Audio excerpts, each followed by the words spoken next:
భగవద్ రామానుజుల వారు కలియుగం ప్రారంభమైన తర్వాత శాలివాహన శకం 938వ సంవత్సరం పింగళనామ సంవత్సరం చైత్రశుద్ధ పంచమి గురువారం కర్కాటక లగ్నం ఆరుద్ర నక్షత్రంలో జన్మించారు. ఆసూరి కేశవ యజ్వి కాంతిమతి తాయార్ల యొక్క కుమారులుగా. నేటికి 1000 సంవత్సరాలు పూర్వం ఇది రామానుజ సహస్రాబ్ది ఉత్సవాలు మనం జరిపించుకుంటున్నాం. మొట్టమొదటి సామ్యవాద సిద్ధాంత ప్రవర్తకాచార్యులు కులాలకు అతీతంగా మానవులంతా ఒక్కటే, విష్ణువుని ఆశ్రయించినటువంటి వారందరూ వైష్ణవుడే, ఇందులో ఏ విధమైనటువంటి తేడా లేదు అనేటటువంటి ఒక సిద్ధాంతాన్ని లోకంలో ప్రచారం చేసినటువంటి వారు. ప్రపత్తి ఒక్కటే, మానవుడికి అత్యంత శ్రేయోదాయకమైనటువంటి మార్గం భగవంతుని చేరడానికి ఈ యజ్ఞములు యాగములు వీటన్నిటికన్నా ప్రపత్తి ఒకటే ముఖ్యమైనటువంటి సాధనం అని ప్రపంచానికి చాటు చెప్పినటువంటి మహానుభావులు భగవద్ రామానుజుల వారు. వారి గురించి మనం చెప్పుకుంటున్నాం. యాదవ ప్రకాశ మిశ్రుల దగ్గర విద్యాభ్యాస సమయంలో యాదవ ప్రకాశుల్ని అడిగారు భగవద్ రామానుజుల వారు.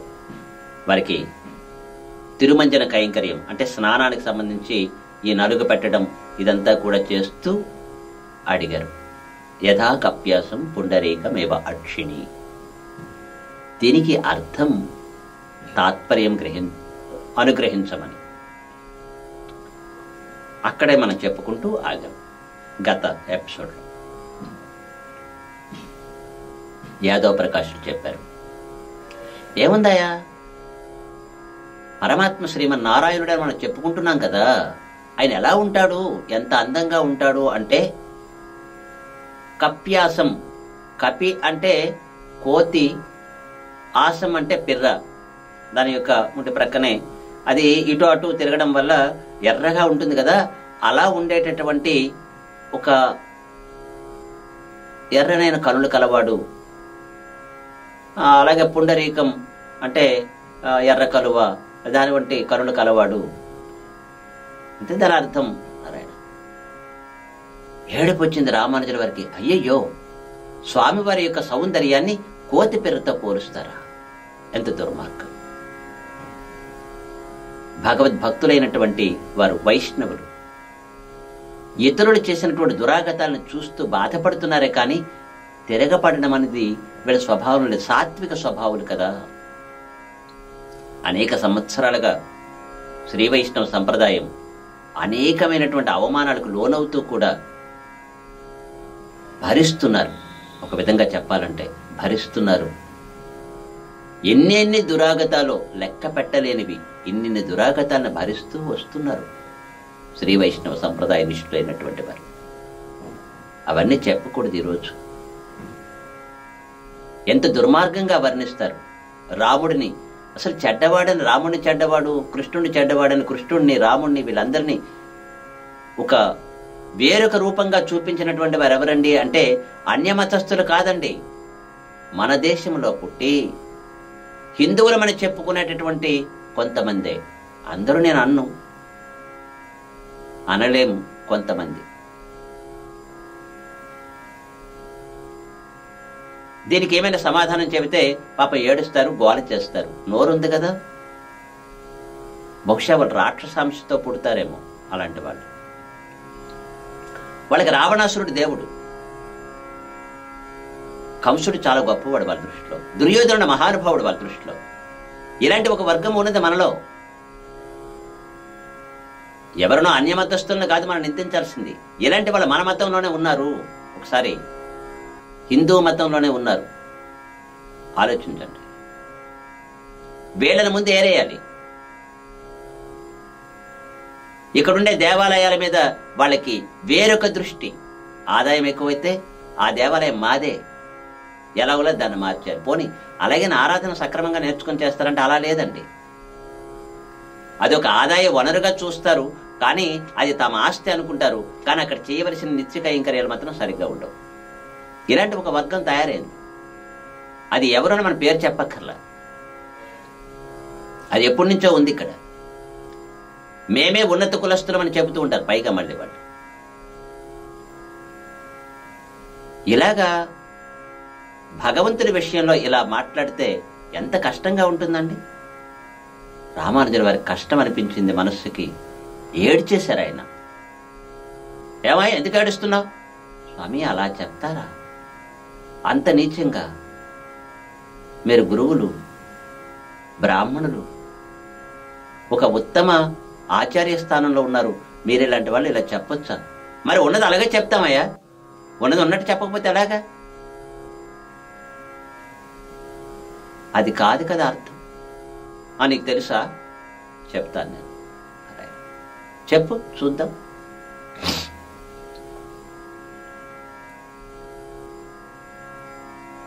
కపి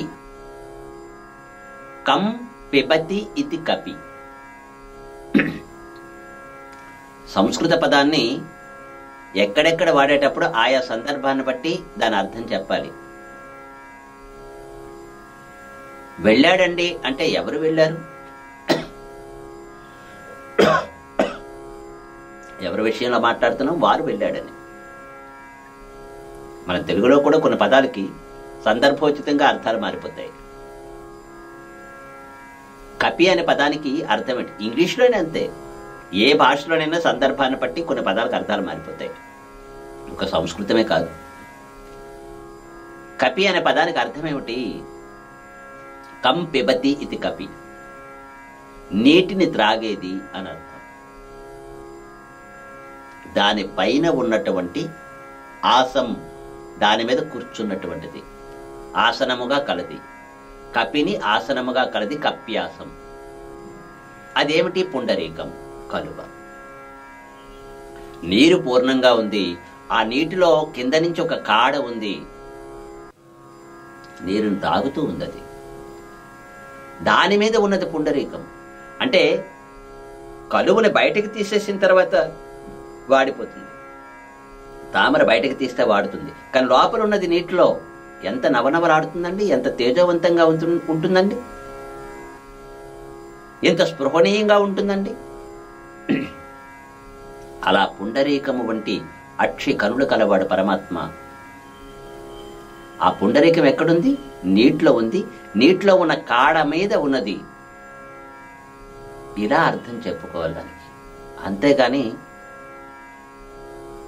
భగవంతుడి మీద ద్వేషంతో మళ్ళీ ఆ భగవత్ సంబంధమైన విషయాలు చెప్తూ ఉంటారు వీళ్ళు. రామాయణం చెప్తుంటారు, రాముడి గురించి దుర్మార్గంగా చెప్తుంటారు, రావణాసురుడు యొక్క గొప్పతనం చెప్తుంటారు వీళ్ళు. రాముడి మీద చాలా భక్తి ఉందండి అని మాట్లాడుతుంటారు మళ్ళీ. అంటే వీళ్ళకి ఉద్దేశం ఏంటంటే రాముడి మీద ద్వేషాన్ని ప్రచారం చేయాలి. వీళ్ళు నమ్ముకుని ఇంకో దేవుడు ఎవరో ఉంటారు, ఆ దేవుడు గొప్పవాడని చెప్పాలి. కాదనం, నీ దేవుడు గొప్పవాడు అనుకుంటే నీ దేవుడి గురించి చెప్పుకో, పర్వాలా. కానీ దానికోసం రాముడిని లేకపోతే కృష్ణుడిని కించపరచడం అనేది చాలా దుర్మార్గమైన విషయం. విష్ణువుని దుర్మార్గుడుగా చిత్రీకరించడం, రాక్షస హంతకుడిని, దుర్మార్గుడిని హంతం చేయకపోతే వాడిని నెత్తిన పెట్టుకుంటారండి. రాక్షస హంత ఆయన మంచివాడు కాదు అని ప్రచారం చేస్తారు. వాడు ఎంతో మందిని బాధ పెడితే కదా, అప్పుడు కదా వచ్చాడు ఈయన. అలాంటి విష్ణు విషయంలో వీళ్ళకి ద్వేషంతో అలా చెప్తే రామానుజుల వారు బాధపడి ఈ విధంగా చెప్పారు. అయ్యా స్వామి, మీరు బ్రహ్మసూత్రానికి సంబంధించినటువంటి ఒక విషయాన్ని చెప్తున్నారు, అంతరిక్షిణి విద్య. దాంట్లో మీరు చెప్పేటప్పుడు బ్రహ్మను గురించి, పరమాత్మ గురించి మాట్లాడేటప్పుడు ఎంత అందంగా మాట్లాడాలి.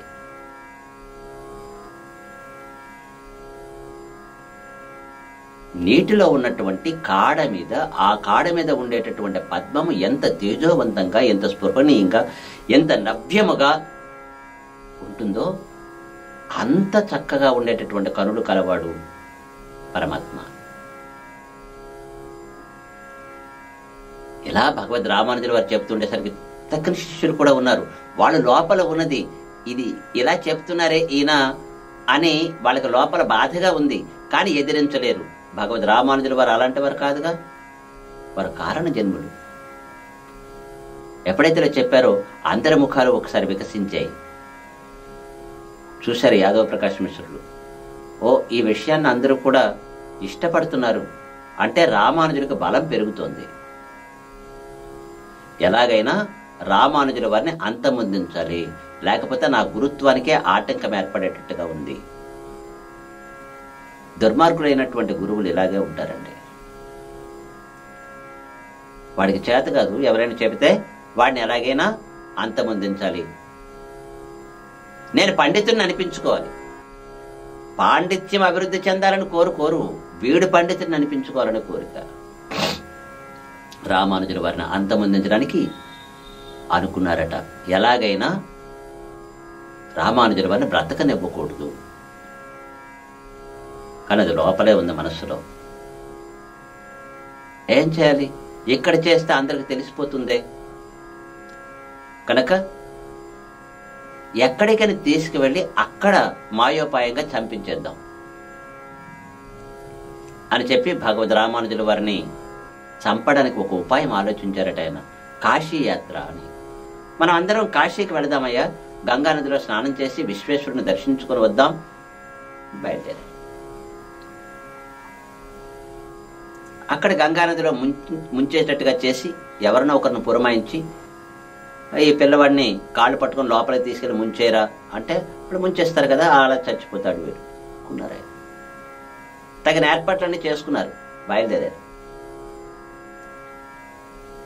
భగవద్ రామానుజుల వారికి పినతల్లి కుమారుడు ఒక ఆయన ఉన్నారు కదా, ద్యుతిమతీ దేవి గారి యొక్క కుమారుడు గోవింద భట్టర్ వారి పేరు.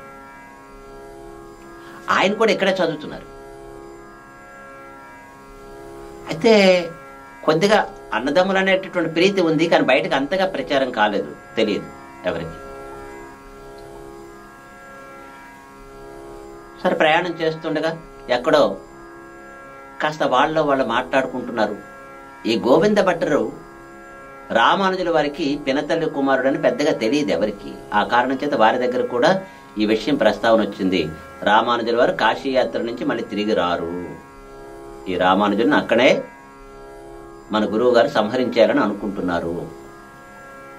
ఈ విషయం విన్నారు గోవింద భట్టర్. భయం వేసింది, అయ్యో మా అన్నను చంపేస్తారే.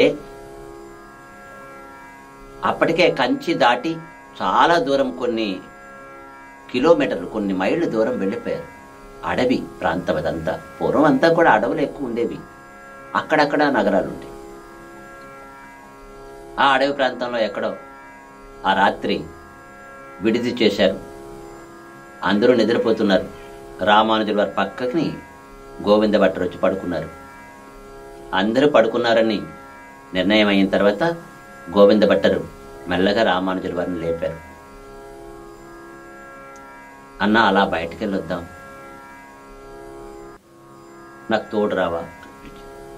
కొద్ది దూరం వెళ్ళిన తర్వాత అన్నా ఒక విషయం చెప్పాలి, ఇది గురువు గారు ఆలోచిస్తున్నారు. కాశీయాత్ర అనే పేరుతో అక్కడ గంగానదిలో నిన్ను ముంచి చంపేయాలని ప్రయత్నం చేస్తున్నారు.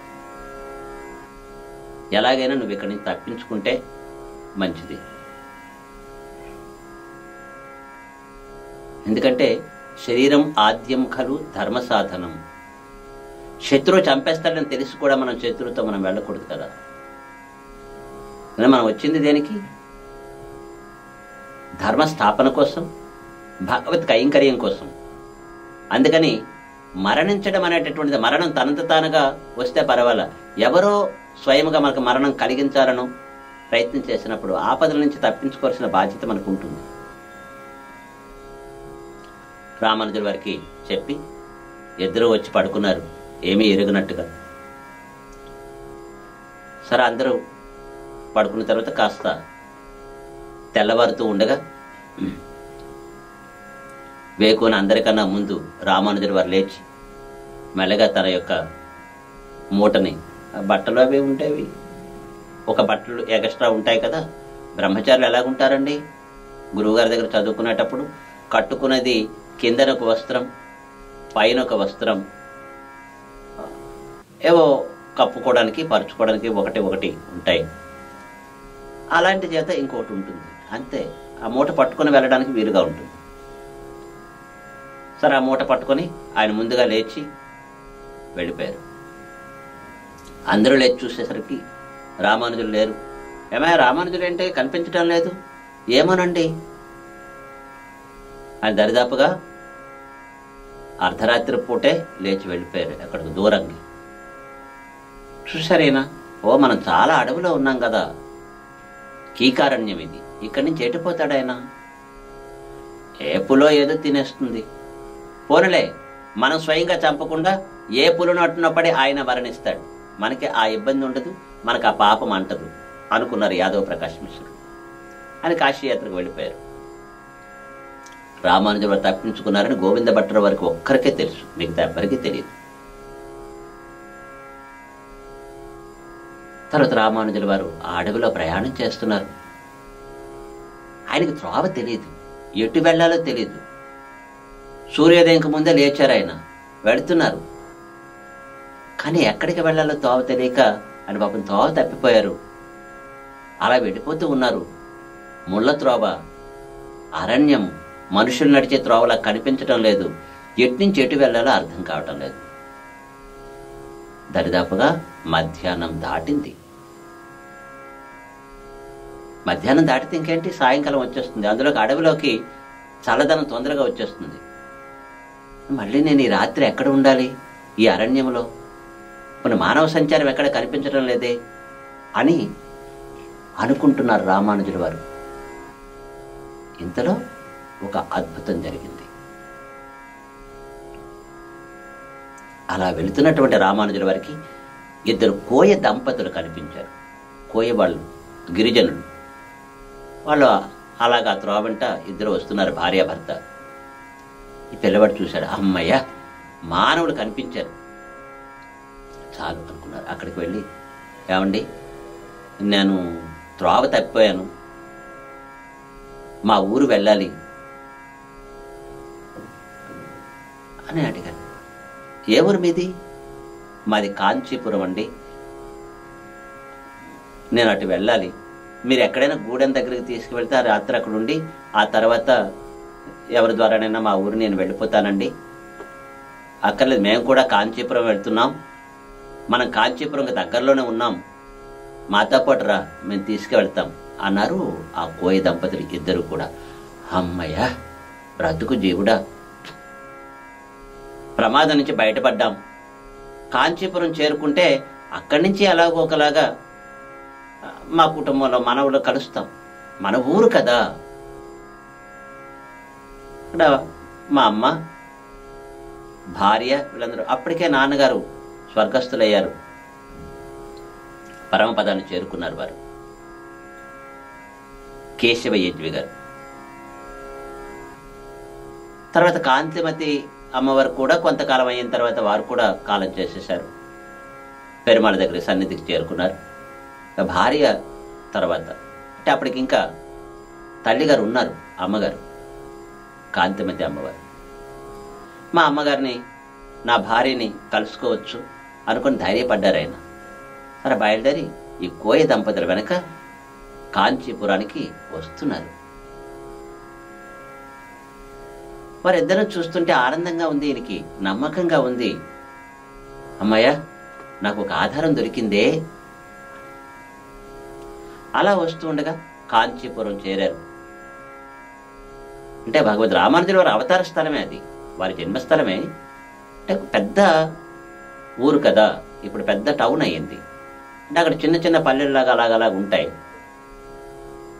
సరే అని ప్రవేశించిన తర్వాత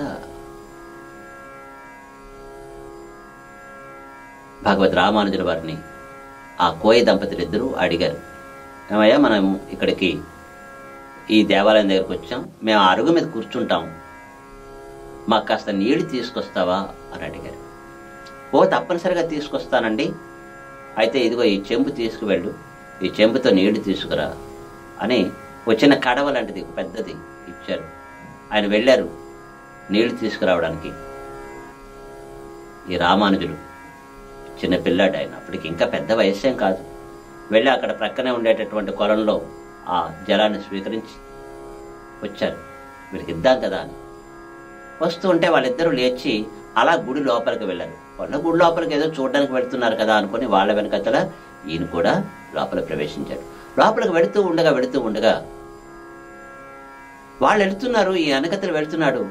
వాళ్ళ గర్భగుడిలోకి వెళ్ళారు, అక్కడి నుంచి కనిపించలేదు. ఏమిటి ఆశ్చర్యం! సాయంకాలం అయింది అప్పటికే. గర్భగుడిలోకి వెళ్ళి మాయమైపోయారు గోయి దంపతులు. ఎటు వెళ్ళిపోయారని చూస్తున్నాడు ఈయన ఆశ్చర్యంగా. ఈ లోపల కాంచీపూర్ణుడు తిరుక్కచ్చినంబి గారు, యామునాచార్యుల వారి శిష్యులను ఇందాక మనం చెప్పుకున్నాం. యామునాచార్యుల వారి దగ్గర వీరు కూడా నేర్చుకున్నారు. వారి 5గురు ప్రధాన శిష్యుల్లో వీరు కూడా ఒకరు. ఇక్కడ కంచి వరదరాజస్వామిని సేవించుకుంటూ ఉన్నారని చెప్పుకున్నాం కదా. విసనగరతో విసురుతూ ఉంటారు ఎప్పుడు. ఆయన అక్కడికి వచ్చారు, సాయంకాలం అయింది కదా, స్వామికి దీపారాధన చేసి వ్యసనగరతో విసురుతూ సాయంకాలం కార్యక్రమాన్ని కైంకర్యం చేద్దాం అనుకుని ఆయన వచ్చారు. ఆయన వైశ్య కులస్తులు, మనం గుర్తుపెట్టుకోవాలి. చాలా భక్తి కలిగినటువంటి వారు. వచ్చి సేవ చేసుకుందామని వచ్చేటప్పటికి ఈ పిల్లవాడు అక్కడ దిక్కులు చూస్తున్నాడు. ఇలా ఏది ఎక్కడికి వెళ్ళిపోయారే వీళ్ళిద్దరును? లోపలికి వెళ్ళారు, కనిపించలేదు. భుజం మీద కడ ఉంది, అక్కడ పిల్లవాడు ఉన్నాడు. కాంచీపురంలో వచ్చి అడిగారు, ఎవరయ్యా నువ్వు? ఏంటి ఇలా నిల్చున్నావేమి? ఎవరు నువ్వు? నేనండి, నా పేరు రామానుజ అంటారండి. నేను ఇలాగా వస్తూ ఉండగా నాకు అడవిలో తావు తప్పిపోయానండి. ఒక కోయి దంపతులు ఇద్దరు వచ్చారండి. వాళ్ళిద్దరూ ఇక్కడికి వస్తున్నామని వాళ్ళతో పాటు వచ్చేయమన్నారండి. వచ్చేసానండి. ఇలా వస్తే ఇక్కడ గుడి దగ్గర కూర్చున్నాం, నీళ్లు తీసుకురావయ్యా అన్నారండి. నీళ్లు తీసుకొచ్చామండి. తీసుకొచ్చి ఇద్దామనేటప్పటికీ ఆయన గుడి లోపలికి వెళ్ళారండి. ఇద్దరు వెళ్తూ ఉండగా వాళ్ళిద్దరు లోపలికి వెళ్ళారంటే కనిపించలేదండి. నాకు అర్థం కాదండి, ఎటు వెళ్ళారండి? ఇంకో తోప ఏమైనా ఉందా అండి అని. అప్పటికే తిరుక్కచ్చినంబ గారికి మధ్యాహ్నం కాస్త భోజనం చేసి అలా మేనువర్చి అలా కూర్చున్నారట. నిద్రపోలేదు ఆయన. అలా చిన్న మగతలాగా పట్టి పెరుమాళ్ళు కనిపించి, ఏమయ్యా కాంచీపూర్ణ, భగవద్ రామానుజుల వారిని ఇక్కడ తీసుకొస్తున్నాను, వారు ఇక్కడ నిత్య కైంకర్యం నాకు చేస్తారు నీ ఆధ్వర్యంలో అని ఒక లీలగా వినిపించింది. ఆయన ఏదో పరాకు అనుకున్నారు. ఆయన తీరా చూస్తే స్వామి నిజమా అనుకున్నారట. కానీ ఆ విషయం చెప్పలే రామానుజుల వారితో. నాయనా, వారిద్దరు కోయ దంపతులు కాదు, వరదరాజస్వామి తన భార్యతో సహా నిన్ను ఇక్కడ తెచ్చుకున్నారయ్యా ఆయన కైంకర్యం చేయడానికి. నువ్వు ఇక్కడే ఉండి స్వామికి నిత్యం కైంకర్యం చేస్తూ అక్కడ దేవతార్చన లోపల ఉండేటటువంటి అర్చన కార్యక్రమాలన్నీ నువ్వు చేస్తూ ఉన్నాయినా. జలం తీసుకురావడం, అర్ఘ్యము పాద్యము ఇత్యాదులన్నీ ఇచ్చి దేవాలయ అర్చన విధానాన్ని చూస్తూ ఉండు, మహత్ప్రసాదం అనుకున్నారు రామానుజుల వారు. ఆ విధంగా కంచి వరదరాజస్వామి వారి యొక్క నిత్య కైంకర్య పరులుగా తిరుక్కచ్చినంబి గారి యొక్క ఆధ్వర్యంలో భగవద్ రామానుజుల వారు సేవించుకుంటూ ఉన్నారు. ఒక దివ్యమైన అనుభూతి. అలా సేవించుకుంటూ ఉంటే రోజు రోజు వారు ఏదైతే చెప్తుంటారు తిరుక్కచ్చినంబి గారు, ధర్మ విశేషాలని, అనేకమైన రహస్యాల్ని అవి వింటూ ఉంటారు ఈయన. తర్వాత వారికి అర్థమైంది, తిరుక్కచ్చినంబ గారు స్వయంగా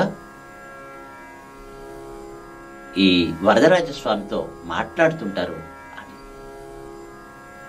వారికి కనిపిస్తారు, వీరు అడిగిన చెప్తూ ఉంటారు అని చెప్పి తెలిసింది. ఆ విధంగా భగవద్ రామానుజుల వారికి తెలిసి అడిగారట, స్వామి నేనెవరిని? నేను చేయవలసింది ఏమిటి? నాకు మోక్షం అంటూ ఉంటుందా? అంటే శరీరాన్ని విడిచిపెట్టిన తర్వాత మోక్షం కావాలని కోరుకుంటాం కదా, అలాంటి మోక్షం ఏదైనా నాకు ఉంటుందా? స్వామిని ఒకసారి కనుక్కోరా అని అడిగారట. అలాగే అని తర్వాత స్వామిని కనుక్కొని చెప్తామని చెప్పి మరునాడు ఉదయం చెప్పారట. నాయనా రామానుజ, నువ్వెవరని అనుకున్నావు కదా, ఉభయ విభూతి నాయకుడివటను. నీకు మోక్షం ఏంటి? నువ్వివ్వాలనుకుంటేనే మోక్షమట. నువ్వెవరికి ఇవ్వాలనుకుంటే వారికి మోక్షం వస్తుంది అని. నువ్వు అంత గొప్పవాడవయ్యా, స్వామికి అత్యంత ప్రియమైనటువంటి వాడవట. నువ్వు ఆదిశేషుని యొక్క అంశావతారమట అని భగవద్ రామానుజుల వారికి తెలియచేసి, భగవద్ రామానుజుల వారు మేము అనుకునేటటువంటి ఆచార్యుడు ఈయనే అనేటటువంటిది తిరుక్కచ్చినంబ గారికి తెలుసు కనుక వారి మీద అత్యంత వాత్సల్యంతో చూసుకుంటున్నారు. భగవద్ రామానుజుల వారు పెరుమాళకి దగ్గర చేసి పెరుమాళ యొక్క విశేషాలు నాకు తెలియచెప్తున్నటువంటి మా ఆచార్యుడు తిరుక్కచ్చినంబ గారు అని అనుకుంటున్నారు వారు. నేను వైశ్య కులస్తుడు, ఆయన వైష్ణవ కులస్తుడు, బ్రాహ్మణుడు. ఒక బ్రాహ్మణుడు ఒక వైశ్యుడిని గురువుగా స్వీకరిస్తారా?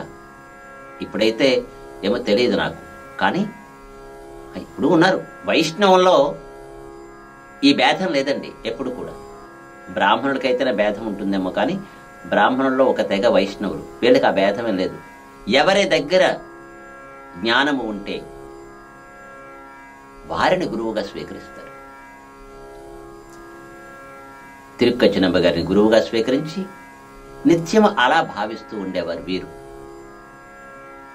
అలా వీరి అనుబంధం చాలా కాలం సాగింది. ఒకానొక రోజు ఒక చిన్న సంఘటన జరిగింది. అదేమిటో తర్వాత ఎపిసోడ్లో తెలియచెప్పుకుందాం. అంతవరకు సెలవు. జయ శ్రీమన్నారాయణ.